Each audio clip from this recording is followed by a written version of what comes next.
పెద్దపల్లి జిల్లాలో ఏసీబీ దాడులు నిర్వహించింది.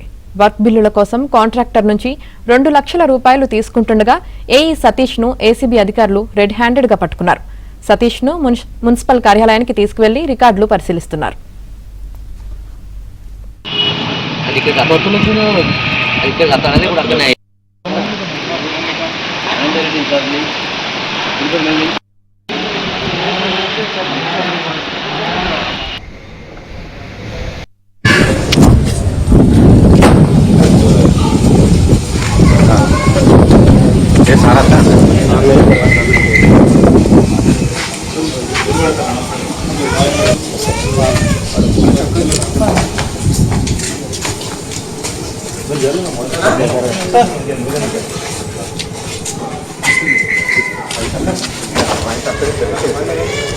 Baik,